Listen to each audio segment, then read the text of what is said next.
What's up guys, another short herbal monograph we're going over today. Ashwagandha, Withania, Somnifera. It's warm, neutral, bittersweet. We use the root. It's a kidney tonic, and it is a calming adaptogen.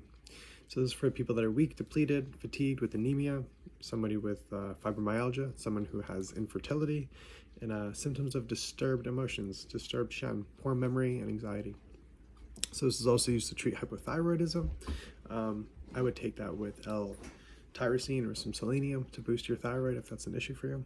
So this herb acts as an anti-nociceptive, which means it makes the pain feel further away from you.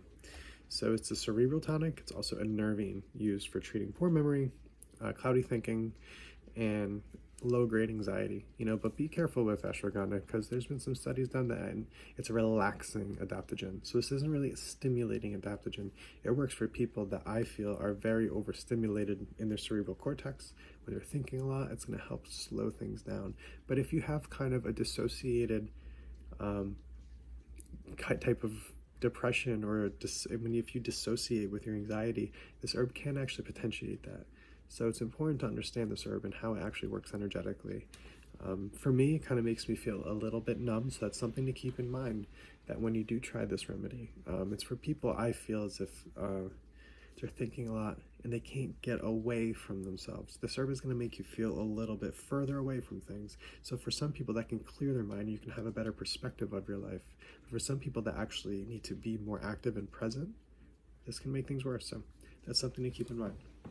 So it's an adaptogen. What does that mean? If your body is hypo or hyper, it can help regulate that. So it's immune amphoteric as well. So kind of going off of that adaptogenic, it's immune amphoteric. And immune amphoteric is going to also regulate your immune system if it's hypo or hyperactive. So that's important to know. This herb is also nutritive. It's rich in iron. So that's why we give it to people that are sallow, that have kind of this depleted constitution, that are pale. It's going to help, with the iron absorption. Also, it helps absorb iron, plus it gives you iron because it is rich in iron. It's antispasmodic, and it's an aphrodisiac. So it's going to help relax the body, and it does help, I feel, increase your sex drive. You become sensuous, because if you're so involved in your pain, you can't feel intimate with yourself and with a partner. So yeah, this is a really important herb. It's not to be overlooked. Obviously, it's extremely mainstream these days, and everybody's talking about it, right? So here's the herbal monograph on it.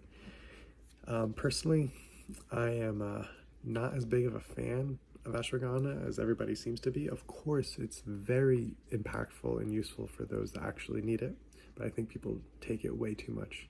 And I think when things become mainstream, people don't actually know the literature. It's full of alkaloids, steroidal lactones, has a bunch of really cool things going on for it chemically.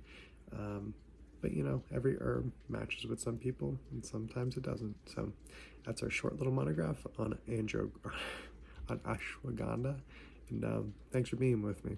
Take care and be well. Definitely look into ashwagandha and see if it's right for you.